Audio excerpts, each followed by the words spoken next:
So just to sort of summarise that part of your career, the 98 to 2012 part, what do all those Paralympic medals and World We can Championship finish medals? there, I think. Sorry. Yeah. Yeah. What The rest is most people don't read the epilogue, right? It's like Yeah. that's the bit that you just move on to the next book. I'm sorry. Can we start that again? Could you summarise what these medals mean to you?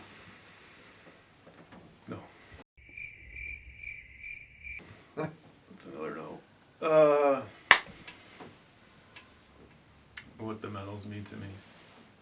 It's a really good question because they had this like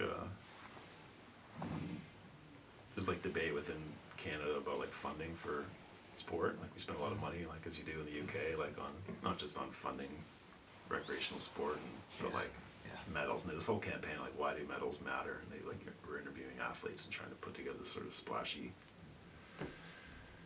PR campaign. Essentially, they convinced the public, no, like medals matter. We should keep funding this. And I was like, hope they don't ask me because I don't know. I don't have a good answer. And they never did, thankfully. But you have. My answer is they matter because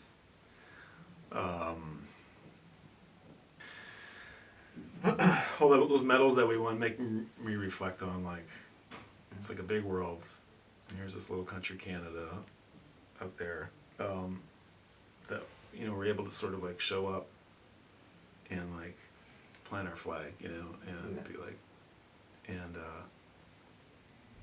it just makes me sort of proud of, I guess myself and our team and, being Canadian and all that, but like specifically like all the people that had like started that wheelchair basketball club and helped me measure me for my first chair and, ran bingos and went door to door with like coupon booklets and sold them $20 at the time to raise money to send me to that tournament in St. Catharines, Ontario, where I was able to play against, the other best players in my region and take that next step forward. All those that fabric, of the wheelchair basketball community in Canada, and that's like all that sort of leading to, our performances at the Paralympics. Like really wasn't just about us 12 and our coaching staff, but that whole story of like growing out of the wheelchair basketball community. It's like coast to coast in Canada, and I think that's at least for me the feeling of like what it means to represent your country, not a win or lose, but it's not just about that high performance moment, but about all the levels of engagement and passion that it's built upon. It all stacks up and everyone's sort of a part of it. You know what I mean? So